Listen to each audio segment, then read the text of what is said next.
ಬೆಂಗಳೂರಲ್ಲಿ ರೇಷ್ಮೆ ಭವನ ನಿರ್ಮಾಣಕ್ಕಾಗಿ ರಾಜ್ಯ ಸರ್ಕಾರ ಪ್ರಯತ್ನವನ್ನು ಮುಂದುವರಿಸಿದೆ. ಆದರೆ ರೇಷ್ಮೆ ಭವನದ ನಿರ್ಮಾಣಕ್ಕಾಗಿ ಗುರುತಿಸಲಾಗಿರುವಂಥ ಜಾಗದಲ್ಲಿ 575 ಮರಗಳಿದ್ದಾವೆ. ಅದರ ಮಾರಣ ಹೋಮಕ್ಕೆ ಈಗ ಸಿದ್ಧತೆಗಳಾಗಿದೆ. ಬೆಂಗಳೂರಿನ ಪರಿಸರಕ್ಕೆ ಕೊಳ್ಳಿ ಇಡೋದಕ್ಕೆ ಹೊರಟಿದೆ ಸರ್ಕಾರ ಅನ್ನೋ ಆಕ್ಷೇಪದ ಮಾತುಗಳು ಕೇಳಿ ಬರ್ತಾ ಇದೆ. ರೇಷ್ಮೆ ಭವನದ ಹೆಸರಲ್ಲಿ ಹಚ್ಚ ಹಸಿರ ಪ್ರದೇಶದ ಮರಗಳಿಗೆ ಕೊಳ್ಳಿ ಇಡ್ತಾ ಇದ್ದಾರೆ. ಮೆಜೆಸ್ಟಿಕ್ ಬಳಿಯ ಓಕಳಿಪುರಂ ಸಮೀಪ ರೇಷ್ಮೆ ಇಲಾಖೆಗೆ ಸೇರಿದಂಥ ಜಾಗ ಇದೆ. 4.2 ಎಕರೆ ಜಾಗ. ಅಲ್ಲಿ ರೇಷ್ಮೆ ಭವನ ನಿರ್ಮಿಸೋದಕ್ಕೆ ಸಿದ್ಧತೆಯಾಗ್ತಾ ಇದೆ. 575 ಮರಗಳನ್ನು ಕಡಿದು ಕಟ್ಟಡ ನಿರ್ಮಾಣದ ಯೋಚನೆ ಇದೆ. ಮರ ಕಡಿಯಲು ಒಪ್ಪಿಗೆಗಾಗಿ ಗ್ರೇಟರ್ ಬೆಂಗಳೂರು ಪ್ರಾಧಿಕಾರಕ್ಕೆ ಪತ್ರವನ್ನ ಕೂಡ ಬರೆಯಲಾಗಿದೆ. ಆ ಪತ್ರದ ಪ್ರತಿಯನ್ನ ಕೂಡ ನೀವು ನೋಡ್ತಾ ಇದ್ದೀರಿ. ರೇಷ್ಮೆ ಇಲಾಖೆಗೆ ಸೇರಿದಂಥ 4.2 ಎಕರೆ ಜಾಗ ಓಕಳಿಪುರದಲ್ಲಿದೆ. ಆ ಜಾಗದಲ್ಲಿ ಕಟ್ಟಡ ನಿರ್ಮಾಣಕ್ಕೆ ಈಗ ಯೋಚನೆ ಸಾಗ್ತಾ ಇದೆ. ಮರಗಳಿದ್ದಾವೆ ಆ ಜಾಗದಲ್ಲಿ. 575ಕ್ಕೂ ಅಧಿಕ ಮರಗಳನ್ನು ನೆಲಸಮ ಮಾಡಿ ಅಲ್ಲಿ ಕಟ್ಟಡ ಕಟ್ಟಬೇಕು ಅನ್ನುವಂಥ ಯೋಚನೆ ಇರೋದು. ಅದಕ್ಕಾಗಿ ಪತ್ರ ಬರೆದಿರೋದನ್ನು ಕೂಡ ನೀವು ನೋಡ್ತಾ ಇದ್ದೀರಿ. GBAಗೆ ಪತ್ರ ಬರೆದಿದ್ದಾರೆ. ಮರಗಳನ್ನು ನೆಲಕ್ಕುರುಳಿಸೋದಕ್ಕೆ ಅನುಮತಿ ಕೊಡಿ ಅಂತ ಪತ್ರ ಬರೆಯಲಾಗಿದೆ.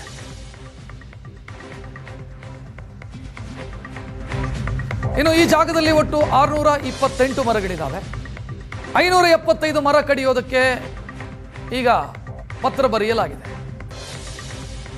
ಈ ಯೋಜನೆಯನ್ನ ಪ್ರತಿಷ್ಠಿತ ಯೋಜನೆ ಅಂತ ರೇಷ್ಮೆ ಇಲಾಖೆ ಹೇಳ್ತಾ ಇದೆ. 2024ರಲ್ಲಿ ಸಚಿವ ಸಂಪುಟದಿಂದ ರೇಷ್ಮೆ ಭವನ ನಿರ್ಮಾಣಕ್ಕೆ ಅನುಮೋದನೆ ಸಿಕ್ಕಿದೆ. ಉಪ ಅರಣ್ಯ ಸಂರಕ್ಷಣಾಧಿಕಾರಿಯ ಅನುಮತಿ ಇಲ್ಲದೆ ಮರ ಕಡಿಯುವಂತಿಲ್ಲ. ಈಗ ಅನುಮತಿಗೋಸ್ಕರ ಪತ್ರ ಬರೆಯಲಾಗಿದೆ. ಈ ಜಾಗದಲ್ಲಿ ಸಿಲ್ವರ್ ಓಕು, ಬೇವು ಸೇರಿ ಹಲವು ಮರಗಳಿದ್ದಾವೆ. ಈಗ 575 ಮರಗಳನ್ನು ಕಡಿಯೋದಕ್ಕೆ ಅನುಮತಿ ಕೇಳಿರೋದು. ಬೆಂಗಳೂರಿನಲ್ಲಿ ದಿನೇ ದಿನೇ ಪರಿಸರ ಮಾಲಿನ್ಯ ಹೆಚ್ಚಾಗ್ತಾ ಇದೆ. ಹಾಗಾಗಿ ಪರಿಸರಕ್ಕೆ ಕೊಡುಗೆ ನೀಡುವಂತಹ ಮರ ಗಿಡಗಳನ್ನು ನೆಡಬೇಕು, ಜೊತೆಗೆ ಮರ ಗಿಡಗಳನ್ನು ಬೆಳೆಸಬೇಕು ಅನ್ನುವಂತಹ ಜಾಗೃತಿ ಅಭಿಯಾನಗಳನ್ನು ನೋಡಿರ್ತೀರಾ. ಆದರೆ ಈಗಾಗಲೇ ಬೆಳೆದು ನಿಂತಿರುವ ಬೃಹದಾಕಾರವಾಗಿ ಬೆಳೆದು ನಿಂತು ಪರಿಸರಕ್ಕೆ ಕೊಡುಗೆಯನ್ನು ಕೊಡ್ತಿರುವಂತಹ ಮರ ಗಿಡಗಳನ್ನು ಕಡಿಲಿಕ್ಕೆ ರೇಷ್ಮೆ ಇಲಾಖೆ ಮುಂದಾಗಿದೆ. ಅದು ಕೇವಲ 100 200 ಅಲ್ಲ, 575 ಮರಗಳನ್ನು ಕಡಿಬೇಕು. ಅದಕ್ಕೋಸ್ಕರ ನೀವು ಪರ್ಮಿಷನ್ ಕೊಡಿ ಅಂತ GBAಗೆ ರೇಷ್ಮೆ ಇಲಾಖೆ ಪತ್ರವನ್ನು ಬರೆದಿದೆ. ಆ ಮರ ಗಿಡಗಳನ್ನು ನೋಡಿದ್ರೆ ನಿಜವಾಗ್ಲೂ ಕೂಡ ಕರಳು ಹಿಂಡಿ ಬರುತ್ತೆ. ಸದ್ಯ ನಾವು ಅದೇ ಪ್ರದೇಶದಲ್ಲಿದ್ದೀವಿ. ಮೆಜೆಸ್ಟಿಕ್ನಿಂದ ಕೂಗಳತೆಯ ದೂರದಲ್ಲಿರುವಂತಹ ಲೂಲು ಮಾಲ್ ಎದುರುಗಡೆ ಈ ಒಂದು ಪ್ರದೇಶ ಇರ್ತಕ್ಕಂಥದ್ದು. ನೀವು ನೋಡ್ಬೋದು ಯಾವ ರೀತಿಯಾದಂಥ ವಾತಾವರಣವಿದೆ ಇಲ್ಲಿ ಅಂತೇಳಿ. ಸಂಪೂರ್ಣವಾಗಿ ದೊಡ್ಡ ದೊಡ್ಡ ಮರಗಿಡಗಳನ್ನು ಬೆಳೆದಿರ್ತಕ್ಕಂಥದ್ದು. ಎಲ್ಲ ಮರಗಿಡಗಳು ಕೂಡ ಆಕಾಶಕ್ಕೆ ಕೈ ಚೆಲ್ಲಿ ಸಮೃದ್ಧವಾದಂತಹ ನೆರಳನ್ನು, ಒಳ್ಳೆಯ ಆಕ್ಸಿಜನ್ನನ್ನು ಕೊಡ್ತಿರುವಂತಹ ಮರಗಿಡಗಳು ಅಂತ ಹೇಳ್ಬೋದು. ಈ ಮರಗಿಡಗಳಿಗೆಲ್ಲ ಈಗಾಗಲೇ ನಂಬರಿಂಗ್ ಕೂಡ ಮಾಡಿದ್ದಾರೆ. ಈ ನಂಬರಿಂಗ್ನ ನೋಡಿದಾಗ ಎಲ್ಲೋ ಒಂದು ಕಡೆ ಇದನ್ನು ಪೋಷಣೆಯನ್ನು ಮಾಡಲಿಕ್ಕೆ ನಂಬರಿಂಗ್ ಮಾಡಿದ್ದಾರೇನೋ ಅಂತ ಅನಿಸುತ್ತೆ. ಎಷ್ಟು ಅಚ್ಚುಕಟ್ಟಾಗಿ ನಂಬರಿಂಗ್ ಮಾಡಿದ್ದಾರೆ ಅಂತ. ಆದರೆ ಇವೆಲ್ಲವನ್ನು ಕೂಡ ಕಡಿಲಿಕ್ಕೆ ಸಿದ್ಧತೆಯನ್ನು ಮಾಡಿ, ಎಣಿಕೆಯನ್ನು ಮಾಡಿ ಇಂತಹ ಮರಗಳನ್ನು ನಾವು ಕಡಿಬೇಕಾಗಿದೆ ಅಂಥೇಳಿ ಒಂದಷ್ಟು ಪತ್ರವನ್ನು ಬರೆದು ಮನವಿಯನ್ನು ಮಾಡಿದ್ದಾರೆ. ಇಲ್ಲಿ ಮರಗಳನ್ನು ಕಡಿತಿರೋದಕ್ಕೆ ಮುಖ್ಯವಾದಂಥ ಕಾರಣ ಅಂತಂದರೆ ಈ ಜಾಗದಲ್ಲಿ ರೇಷ್ಮೆ ಭವನವನ್ನು ನಿರ್ಮಾಣ ಮಾಡಬೇಕು ಅಂತ. ಈ ಪ್ರದೇಶದಲ್ಲಿ ಸುಮಾರು 628 ಮರಗಳಿದೆ. ಅದರಲ್ಲಿ 575 ಮರಗಳನ್ನು ಕಡಿಬೇಕು ಅಂತೇಳಿ. ಅದರಲ್ಲಿ 53 ಮರಗಳನ್ನು ಮಾತ್ರ ಉಳಿಸ್ಕೊಳ್ಳೋದಕ್ಕೆ ರೇಷ್ಮೆ ಇಲಾಖೆ ಮುಂದಾಗಿರ್ತಕ್ಕಂಥದ್ದು.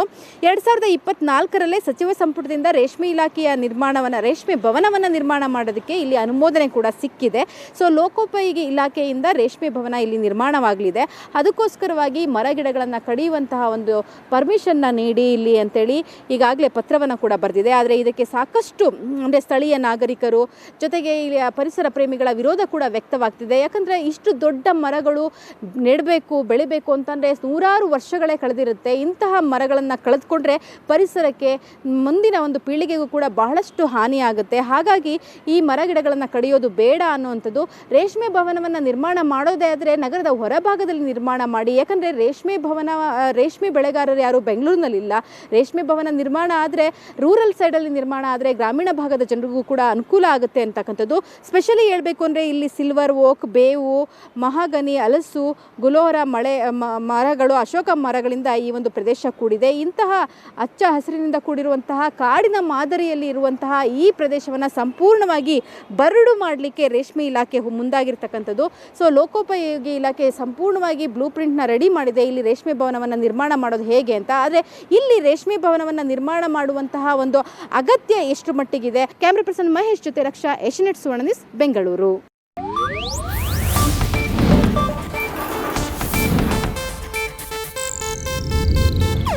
ಇದು ಏಷ್ಯಾನೆಟ್ ನ್ಯೂಸ್ ನೆಟ್ವರ್ಕ್ ಪ್ರಸ್ತುತಿ.